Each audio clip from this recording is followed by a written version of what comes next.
Alright, now on to Chapter 3 of Book 1 of the Talmud. Make sure to watch the first two parts for all of the necessary background information and prior to chapters. As always, beginning with a Mishnah.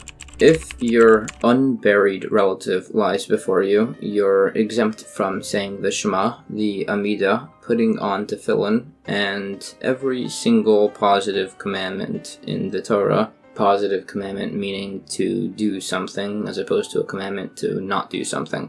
In regards to the pallbearers by the funeral, if you're going to carry the coffin, you're exempt. If you already carried it, even if you might need to carry it a second time, you're obligated to say the Shema. This is all a continuation of the prior discussions about whether you're obligated to say the Shema if you're distracted or preoccupied with something. They both, however, are exempt from saying the Amidah prayer.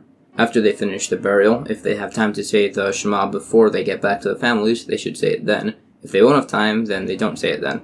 People standing by the interior row with the actual mourners aren't obligated to say the Shema. People standing more on the outside are required to say the Shema. In addition, women, servants, and minors are all exempt from saying the Shema and putting on tefillin, but are obligated to pray, have a mezuzah on their doorpost, and to say a blessing after eating.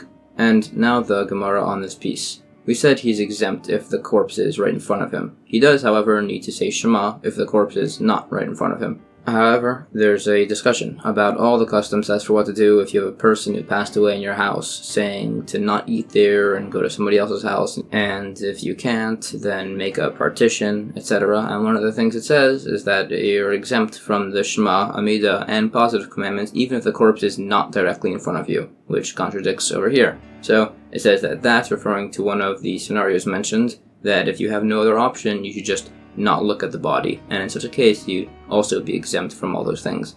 Normally, however, if the body is not right there, you are obligated with your prayers. Or if the dead body is not your relative, then you're also still obligated. There's a similar concept by graves, that when you're around a grave, you shouldn't wear your tefillin or read from the Torah or similar things, as it's seen as mocking the dead in a way, and this applies by any corpse within 4 cubits, along with an exemption of saying the Shema, but only if you're that close. In addition, some pages say that there must always be one person watching a corpse, and if you need to pray, have 2 watchers, and do it one at a time. Another sage says that on a boat, just put the corpse on the other side of the boat and pray. The difference between these opinions is that the issue is of mice eating the corpse, and the second guy holds that there aren't usually mice on boats. On this note, if you're traveling with bones, you should carry them in a respectful manner, and not place them in your saddlebags and sit on them. But if you're afraid of being robbed, you can do this to move quicker.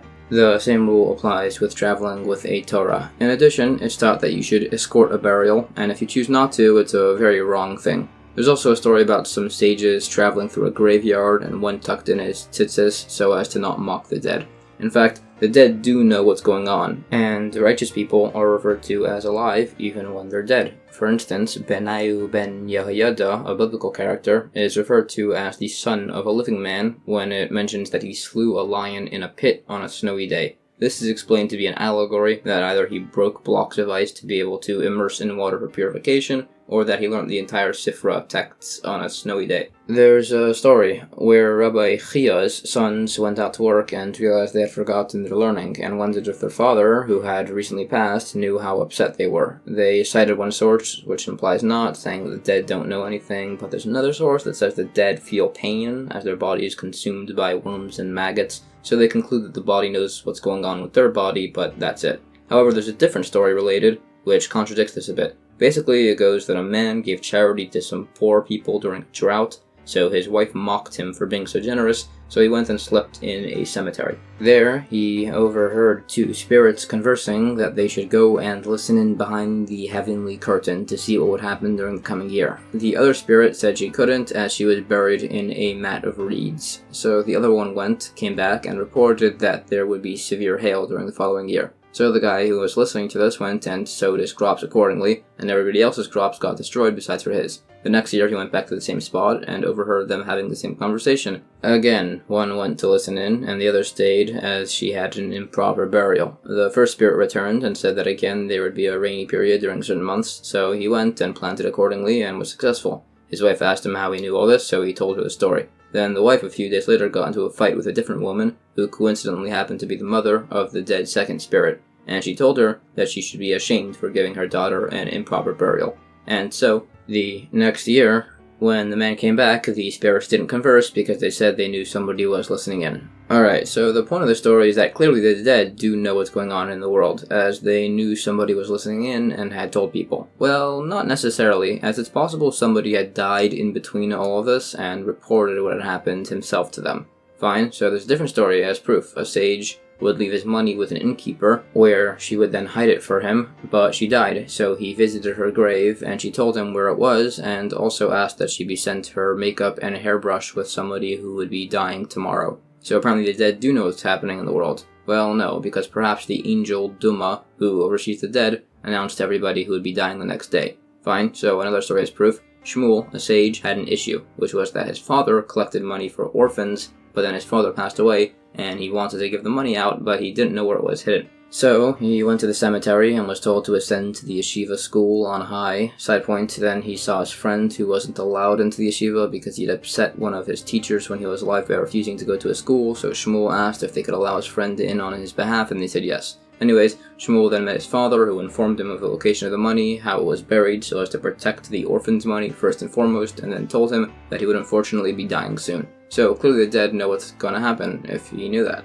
So, no, as Shmuel was an important man, his arrival to heaven was announced a while beforehand. In addition, based on some verses, it's implied that the dead speak to each other, and God informed the forefathers of everything going on with the Exodus so that they could credit Moshe. Another point on the dead. Some say speaking badly about the dead doesn't really matter if they either don't know or don't care. Another disagrees, saying a story where somebody spoke badly about a sage and a reed fell off a roof and injured his skull, but that could be an exception because it's a sage who God looks after their honor. Similarly, another says that if you speak disparagingly about the righteous, you'll go to Gehenna. On a similar note, it's said that if you see such a man do something wrong, you should assume he repented by the following day, unless he did something wrong to another guy, in which case you should wait until you see him reconcile with the other guy. Also, there's a source which says there are 24 different reasons a person could be ostracized for disrespect, 3 of which are demeaning the idea of ritually washing your hands, speaking disrespectfully after the funeral of a Torah scholar, and being arrogant towards heaven.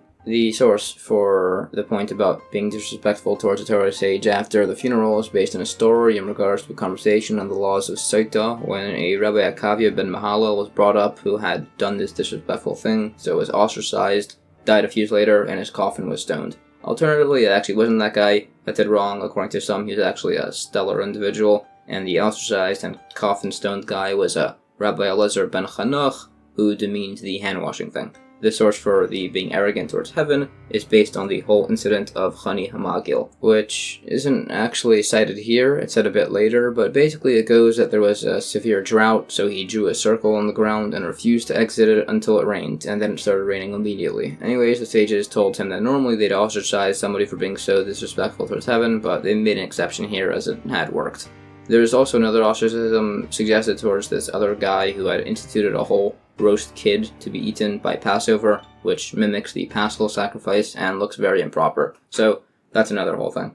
There's also the whole ostracism situation of the oven of Achnai, which is a discussion in a much later tractate involving the laws of purity of a certain kind of oven. It's an interesting story that goes off the rails pretty quickly, but it's only referenced here, so I'll save it for later. Back to saying Shema by a funeral. The rule is you shouldn't do the burial at the time of the Shema so as to avoid all these issues. If you did, it's fine. There are exceptions to this rule if the individual is particularly important. If you're at the funeral and need to, if the body's right there, just casually walk out and say the Shema. If it's not right there, then you could just say it. The grieving individual at the funeral says a prayer saying that God hasn't even collected 1,000th of his debt, but others say not to do this as you don't want to say anything that gives room for the Satan to persecute you. We said earlier that if you have time to say the Shema before getting to the funeral, you should do so. This refers to the entire Shema, including all of its paragraphs. We also mentioned that certain people at the funeral are exempt. The actual mourners and everybody else who just shows up just because still need to say the Shema, though. There's a priority of God over personal respect, always, as seen in the law that if you realize you're wearing a prohibited cloth mixture, even in public, you have to rectify that. This is attempted to be challenged based on a case where a funeral party chose to walk down an impure path, and everybody else was allowed to follow there out of respect, but that case was an exception because there was a question if it was fully impure, they weren't certain if there were people buried along the path. So it was only a rabbinic ordinance. On this note, if you're walking where people might be buried, blow aside the dust to make sure you don't step on bones, and if it's a well-trod path, you can just assume it's fine. In regards to the point of how the priority of God is more important than that of people, there's a question about how people were permitted to run see kings, even running over the locations of coffins, which could cause ritual impurity, but that's allowed because coffins are designed in a way that they don't carry the ritual impurity up through the ground by having a gap between the corpse and the roof of the coffin, and even if they didn't have this, there's an exception for seeing a king out of respect. Some interpret the verse all of this is based on to mean to abide by rabbinically instituted decrees, which are the ones which can be suspended in certain cases out of respect for people. Side point, there are certain circumstances where it's permissible to disregard a lost object you found if you're a priest and the object is in a cemetery, if you're old and it's demeaning, or if you're just really busy. The point about it being demeaning overriding Torah law is unique here because it's a part of monetary laws, which have their own unique category. Another question on this topic. Normally, a person who took a Nazirite oath cannot come in contact with any dead body, even his own relatives. He is, however, permitted to bury a mace mitzvah, an abandoned body, which nobody else would bury. Seemingly, this is overriding Torah law with respect for people, so not really, as that's a special case where you're not really technically in violation of any actual commandments. Side discussion now. They discuss how in previous generations the Jewish people were worthy of miracles happening for them as they did proper Torah study and learning, and they were dedicated to the sanctification of God's name, as seen in a story where they accidentally confiscated an improper cloth mixture from a woman and then realized she wasn't Jewish, so they reimbursed her. And also that one sage would stand outside the entrance to the woman's mikveh immersion pool and explain the proper laws of mikveh in a manner which was totally proper in intent. And another sage did the same thing because he wanted the woman to have the blessing of beautiful children. People believed back then that if you looked at a beautiful person when you were pregnant, your children would be beautiful, and he was particularly handsome, so he wanted to give them this blessing. And he wasn't afraid of the evil eye on him, as he was a descendant of Joseph, who the evil eye has no power over. New Mishnah. We repeat the ending of the last Mishnah and say women, servants, and minors are all exempt from saying the Shema and Tefillin, but are obligated to pray, have a mezuzah on their doorpost, and to say a blessing after eating.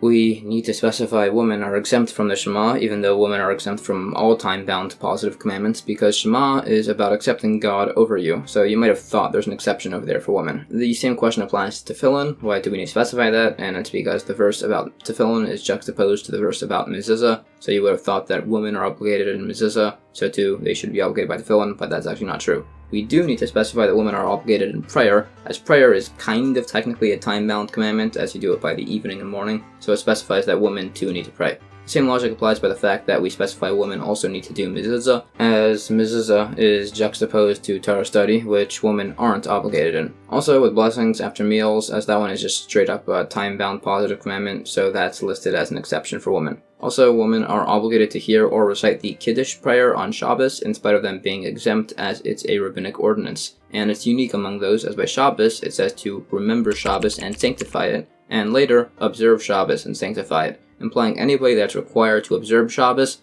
which is everybody, also needs to remember it, which is done by saying the Kiddush prayer, hence women are obligated specifically in that too. There's also a discussion as to if women's obligation in saying the blessing after meals is a rabbinic law or a biblical law. The difference being that if it's only rabbinically instituted, they aren't fully obligated, so they can't do it on the behalf of others. We try to bring a proof from a case where it says that a woman can say the blessing for her husband, but that's a unique case where the person didn't eat sufficiently, meaning to the point of being full, to be required to say this after blessing. So they only have a rabbinic requirement to say the blessing, which can technically be fulfilled by somebody with only a rabbinic obligation, like a woman, meaning it wouldn't be allowed in a typical case. There's also a point stated that the angels went to God and said that God shouldn't show extra favor to the Jewish people, and God responded that the Jewish people bless God for satiating them with a meal even if they aren't full, so he favors them extra in return. New Mishnah. If a person finds that he's impure, until the point that he's purified, he shouldn't say the blessings before or after Shema, but should just think the words of Shema.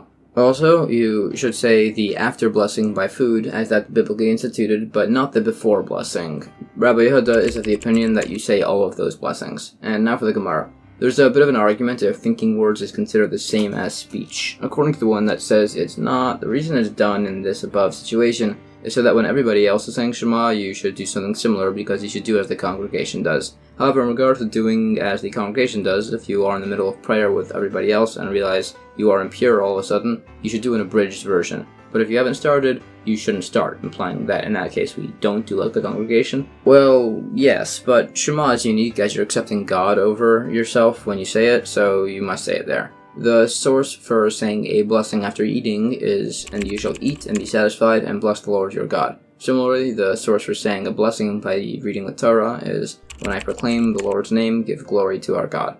Based on this, it would imply that you also have to say a blessing before eating food and after reading from the Torah, as those things are required by the other ones. Well, no, as the two aren't really comparable, as they have different circumstances and reasons, which is a valid refutation. Although we do eventually say that we do say blessings before and after reading Torah later, and before and after reading the Torah later, just not here.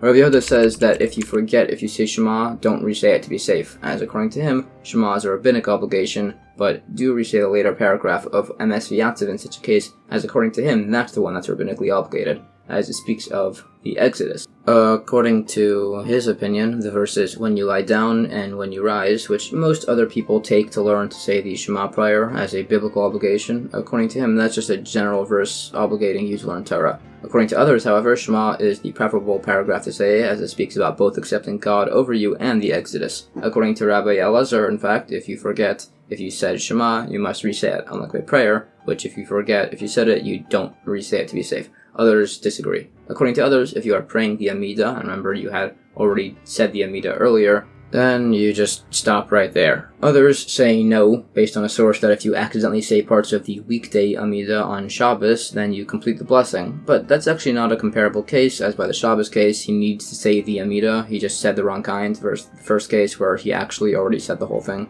According to others, if you enter a synagogue and see everybody else praying, you should do the same. But if you already prayed, you should either say something new or nothing at all. The implication from that is that if you prayed by yourself and then came to a congregation, the same applies, and you can't re-pray. Or, if you mistakenly already began a prayer, like in the earlier case, you can just finish it. Okay, in the event that you go into a synagogue and the congregation is way ahead of you, in the middle of the Amidah, if you can reach them before they get to the prayer of Moedim in the Amidah, you should start. If not, then don't start. According to others, before they get to the prayer of Kedusha. This disagreement is based on whether or not you hold you can say Kedusha by yourself. According to the opinion you can't say Kedusha by yourself, it's based on the verse, "And I shall be hallowed among the children of Israel," and any terminology of sanctity implies with a number of 10 men, similar to some other verses by Korach, hence you wouldn't be allowed to say it by yourself. Everyone agrees you can't interrupt your prayer to respond to the Kedusha prayer. There is one opinion that disagrees, saying you always interrupt whatever you're doing to respond the words Yehi Shmei HaGadol Mevarach, but we don't do that. Back to the original topic that you can't say certain blessings while impure. This is because the verse about learning Torah, and you shall impart them to your children and your children's children, is juxtaposed to the verse by Mount Sinai, the day that you stood before the Lord your God at Horeb. And by Mount Sinai, people were required to purify themselves if they were impure and refrain if not, so too by Torah study. Then there's a bit of an argument if the one who said this holds we can learn things based on juxtaposed verses at all from the Torah. He seems to imply not by learning about certain punishments in relating to stoning, which are normally learned from juxtaposed verses from a different source. He does, however, learn from juxtaposed verses in regards to the Mishnah Torah based on some other sources. There's a further discussion based on Rabbi Yehuda's laws of purity and impurity, which leads us to conclude that when he says you may not say the Shema blessings if you're impure, you should think them. Some disagree on that, saying he holds you may say them anyways. Some say only in certain cases, where apparently it really depends on your type of impurity and what exactly you want to learn. Some say you can expound only on certain parts of Mishnah or Gemara. Others say you can, but without God's name. Some say you can't enter a study hall at all. Some say you can only study laws in relation to this exact topic. In regards to this last point, there's a quick story where a rabbi was asked to teach the laws of this topic, but he went and purified himself beforehand, but he said that was just because he was very stringent. In the end, we say that we hold like the opinion of Rabbi Yehuda ben Betera, who holds that matters of Torah cannot become ritually impure. In fact, when some came to Babylon, they either abolished the practice of ritual immersion or of ritual hand washing, depending on which opinion you hold. Like, according to some, if you don't have a mikveh available for ritual immersion, you can just pour 9 kav, which was a measurement back then, of water over yourself, and that's sufficient. Some would publicize this piece of knowledge, as this would make immersing yourself easier and more accessible to people, and more people would do it and learn Torah, while others kept this less known, as then people would uncaringly become impure all the time if immersing yourself was so easy. One says that if you're stringent in this regard, you'll live a long life. However, the mikveh, as it's called, is established to require 40 se'ah of water to make it a bit less simplistic and make people less likely to willingly become impure. It's fine if it's hot or cold, and if you do end up being lenient and allowing 9 kav only, it must be poured over you, not just immersed in it, like by a proper mikveh, and should only be done in a unique situation, such as if you're sick and can't really move around easily. More specifically, the argument is around the institution of Ezra. We said that a person that voluntarily becomes impure must go to a proper 40 se'ah mikveh, while one who became involuntarily impure must pour 9 kav of water over his head. The argument there is where a sick person falls under which of these two categories. Basically, the actual statement of Ezra is that of the proper mikveh, and the leniency of 9 kav was added, and if you're sick and become impure voluntarily, you only need 9 kav, and if you're sick and become impure involuntarily, you don't need immersion at all. Rava states that the law is actually that a healthy or sick person who voluntarily becomes impure requires 40 se'ah in a mikveh, and if you're healthy and it's involuntarily, you only need 9 kav, and if you're sick and it's involuntarily, you don't need any purification at all. According to others, if you want to teach Torah, you always need to immerse in 40 se'ah. According to others, you just always need 40 se'ah. Others say if you're teaching Torah and sick and involuntarily impure, you can immerse by pouring 9 kav. Others say this too requires 40 se'ah. As for how the water is placed, according to Rabbi Yehuda, 40 se'ah is sufficient if it's placed in the ground, even if drawn by a person, but not if it's placed in the vessel, according to some. This Gemara piece ends off by saying a quick story where a few rabbis were arguing who gets to say the after blessing. One said he had purified with 9 kav, so he should do it. One said he had purified in 40 se'ah, and the third said he should, as he had never gotten impure in the first place. Also, one rabbi would immerse prior to doing some of the Passover services on everybody's behalf, but we don't hold like that. And now for a new Mishnah. If you're praying and realize that you are impure, you just finish quickly with an abridged prayer. If you're in the middle of immersing and it's nearly sunrise, you need to say the Shema, so you should leave the water, cover yourself, and say the Shema. If you don't have time, you can cover yourself in the water and say it there. You can't do this in gross water unless you dilute it to make it nicer by adding more clean water. Similarly, if there's something gross in the room, such as waste, you must be a minimum of 4 cubits away to say the Shema. This begins a very lengthy conversation in the Gemara about praying or saying the Shema when you're impure, or if there's some form of waste in the room, and how to move yourself the proper distance away, or to go into another room or something like that. So, the Gemara now says that if you're reading the Torah and realize that you're impure, you should speed up, even if you don't read perfectly. Others say you should read a minimum of 3 verses and stop. If there is waste near you when you're saying Shema, walk forward 4 cubits. If there's no room, step to the side. If you only realize there was waste after praying, some say it's fine, others say you must re-pray. In the event that someone has some sort of a bladder issue or is incontinent during prayer, he should stop. Afterwards, some say he should restart prayer from the beginning, others say he should resume from where he stopped. This argument is perhaps based on whether you hold that if you stop in the middle of prayer, sufficient time to complete the prayer, whether or not you can resume, or you have to go back to the beginning and restart. But actually, no, that's not what the argument is based on here, as whether he delayed or not is never discussed in this case. Rather, it's based on whether you're allowed to pray or not when you need to use the restroom. Some say if you do, you can't pray. Some say you can if you can control yourself for the time it takes to walk the distance of 1 parsa, which was an old form of measurement. The source for this rule is the verse, "Prepare to greet your God, O Israel." Then it also quotes some other verses which teach you to not sin, and if you do, bring a sacrifice to the temple, and not just that, like actually repent, not just bring a sacrifice. In regards to the topic of being respectful during prayer, in regards to needing to use the restroom, that's just something you should be generally aware of, and if you need to go into a restroom, remove your tefillin up to 4 cubits away. If it's not a proper restroom, then you don't need to be 4 cubits away, but once you've used the restroom in that location, it's designated as a restroom, so you have to be 4 cubits away to put the tefillin back on. This applies by any form of using the restroom. Some say you should leave the tefillin outside if you can, some say no, wrap them up in a few layers and bring them in, as somebody might steal them, as it's a story brought where a student went to the restroom, left his tefillin outside, and a harlot took them, went to his school and claimed the student had given them to her as payment for her services, and the student took his own life, so maybe don't leave them lying around. In this regard, during the day you wrap the tefillin up in their straps to keep them safe, and at night you keep them in a pouch. There's also a point that one holding tefillin or a Torah scroll in his hands shouldn't pray, as he could get distracted and drop them. Normally you use the restroom or sleep or nap, as you could also drop them in all those cases. Others say you also shouldn't do these things while holding a knife, a bowl, bread, or similar for the same reasons. By the way, it is worth noting, all of this discussion in regards to tefillin and what you can and cannot do, where you can and cannot go, etc., is mostly applicable to the fact that back in Talmudic times, people would wear their tefillin all day long, not just during prayer as we do now. Hence, a lot of the discussions are from that perspective, so just something to bear in mind. Anyways, we end up holding the opinion that you can't bring your tefillin into the restroom. The discussion goes on a bit longer, but that's the conclusion. There's also some other points in this regard, such as prior to eating, to help your stomach, you should walk around a whole bunch, and during a meal, you should take off your tefillin and put them on a table until you say the blessing after eating. Also, by wrapping your tefillin up, you shouldn't do it in a designated bag along with your money.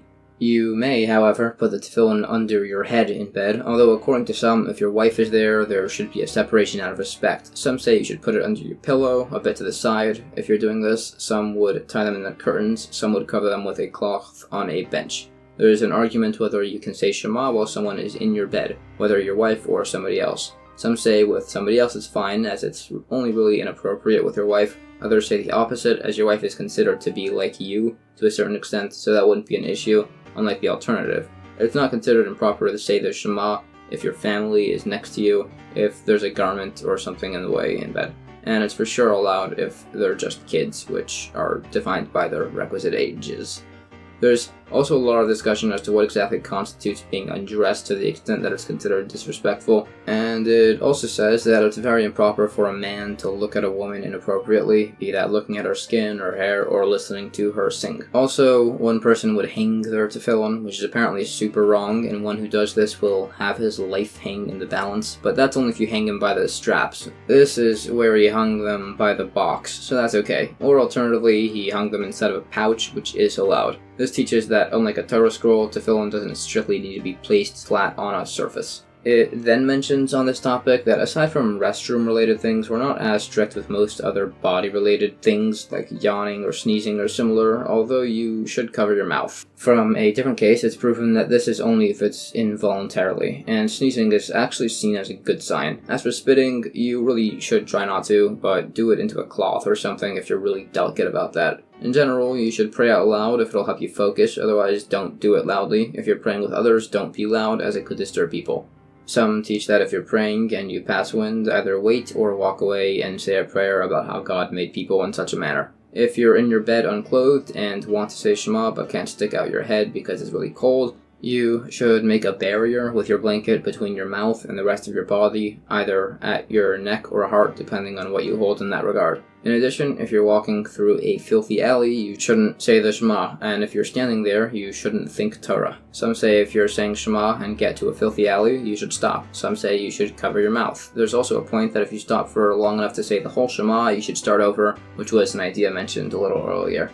Also, on the earlier topic, if you're undressed but have a cloth tied around your waist as a separation, that's enough to allow you to say the Shema. By prayer, it needs to cover your heart. If you space out and walk into a restroom while wearing tefillin, you should cover them and walk out and remove them as soon as you're able. Don't run back out immediately though, as it could cause digestive issues. There's also an argument if your hand is filthy, whether or not you can say Shema then. Some say yes, some say no. If there's a foul smell coming from something, you should walk away 4 cubits from whatever the object is to say the Shema, or 4 cubits away from the edge of the smell, or 10 hand breaths below or above you, or at least distance yourself until it's out of your range of vision. Some are particularly strict if the entity in this case is animal feces, and you can't say Shema nearby at all. This discussion about saying the Shema in unique, rare circumstances where there's a poor smell or a disrespectful object or similar goes on for a little bit longer. What constitutes any of those, the circumstances and distances around them, the differences and stringencies between different types of waste. But that's the general idea and pretty much all of it. I'm not going to go too in-depth into this, but you get the idea. Don't say Shema or pray near waste or other unsanitary things, the precise details of which can be looked at on this page. Okay. Back in the Mishnah, we said that if you're immersing in the morning, you should see if you have enough time to say Shema before getting out. We can't really calculate based on this the conversation discussed in Chapter 1 as to what time you can say the Shema by comparing it to what time people go to mikveh in the morning, as no matter which way people could wake up earlier than the designated time by sunrise to say Shema. If you don't have time, you should say Shema in the water. You're not considered undressed, as the water, assuming it's not totally clear, acts as a divider between the rest of your body. If you're in clear water, either descend to your neck or kick the water around a bunch. Some say it's just fine in clear water. Some say if your heel can see the rest of your body unclothed, it's impermissible. We say it's allowed unless your heel is actually touching yourself. With waist versus an unclothed person, if the waist is covered with even glass or something, it's allowed, as the main thing there is to cover it, as opposed to not seeing it. You can also spit over or cover over a hole with waste in it. There is no difference between a Jew and non-Jew in regards to not saying Shema before them while they're unclothed. We also said you can't be in dirty water or flax-soaked water while saying the Shema unless you dilute it. The same applies to not being in urine, although I'm not sure how that would happen. Some say you can add any amount of water to dilute. Some say you must add a quarter of a lug, an old form of measurement. Some say this is if you mix clean water to dirty water, but if you have clean water and dirty water gets added to it, it's all considered diluted by any amount. Others say that that's the dispute with water already in the vessel, and everyone agrees that if you add more water, you need a quarter of a lug. This is proved from a case discussing a chamber pot, where some say if it's behind your bed, you can say Shema immediately, and if it's in front of your bed, walk away 4 cubits, while others say no matter where it is, you have to move it under the bed prior to saying Shema. People who say these opinions seemingly contradict themselves in a different source, so there's a little discussion about if we should switch their opinions around here or in the other source, and they end off disagreeing as to who we hold like. Then we get back to an earlier topic about covering the Tefillin. If it's in its regular holder, even if it's in multiplayer layers of its own covers, it still only counts as one cover. It needs a different type of cover to create layers like that. This goes on a bit further, discussing certain distances and measurements as to how far you need to be from certain improper things while praying. It discusses certain types of restrooms briefly, but that's pretty much that. New Mishnah. It lists a bunch of different forms of impurity, whether for a man or for a woman, generally by discharging bodily fluids, and if you're affected by them, you have to immerse in a mikveh, a pool of water. The Gemara just spends a few lines now discussing particular variants in these bodily fluid impurities. I'm not going to get too in-depth into that right now. It's more discussed in later tractates and isn't super relevant to Shema and similar as we're discussing. But with that, that's basically the end of Chapter 3.